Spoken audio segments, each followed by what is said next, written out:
તો જામનગરમાં ઇસ્કોન મંદિર નજીક દબાણ હટાવ કાર્યવાહી કરાઈ। ઇસ્કોન મંદિર નજીક ઊભા કરાયેલા દબાણ તોડી પડાયા। 1,20,000 ચોરસ ફૂટ જગ્યા ખુલ્લી કરાવાઈ છે। ગરીબોના આવાસ માટેની જમીનને દબાણ મુક્ત કરાવાઈ।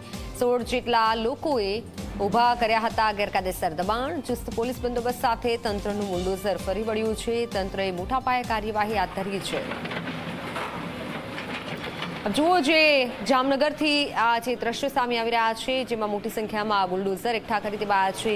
દબાણ હટાવ કાર્યવાહી કરવામાં આવી રહી છે। લગભગ 1,20,000 ચોરસ મીટર જગ્યા ખુલ્લી કરાવાઈ છે।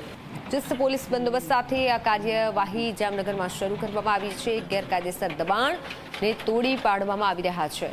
ફોનલાઈન પર સંવાદદાતા મુસ્તાક જોડાઈ ચૂક્યા છે। જી મુસ્તાક, હાલ કેટલી કાર્યવાહી કરાઈ છે, કેટલી જમીન ખુલ્લી કરાઈ, કેવી કાર્યવાહી? બિલકુલ થી મિત્તલ, વાત કરવામાં આવે તો જે રીતે જામનગર મહાનગરપાલિકાની ચૂંટણી પૂર્ણ થઈ છે અને ચૂંટણી પૂર્ણ થતા જ જે બાકી રહેલા કામો જે છે મહાનગરપાલિકા દ્વારા શરૂ કરવામાં આવ્યા છે। આજથી મેગા ડિમોલિશનની કામગીરી જામનગર શહેરમાં હાથ ધરવામાં આવી છે। જામનગર શહેરમાં પ્રવર્તતા જે હાપા રોડ છે, જ્યાં ઇસ્કોન મંદિરની સામે જે છે 1.25 લાખ ચોરસ ફૂટ જગ્યા ઉપર ગેરકાયદે દબાણો કરવામાં આવ્યા હતા।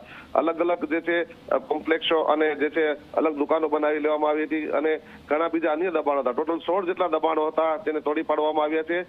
જામનગર મહાનગરપાલિકાની જે છે તમામ ટીમો, એસ્ટેટ શાખા છે, ફાયર શાખા છે અને સિક્યુરિટી શાખા છે, તેના અધિકારીઓની ઉપસ્થિતિમાં 8 જેટલા જેસીબી અને 6 જેટલા ટ્રેક્ટરનો ઉપયોગ કરીને તમામ દબાણ દૂર કરી અને ગરીબ લોકોના જે આવાસો છે તે માટેની જગ્યામાં દબાણ કરવામાં આવ્યું, તે દબાણ દૂર કરવાની કામગીરી આજે પૂરજોશથી હાથ ધરવામાં આવી રહી છે। મિત્તલ।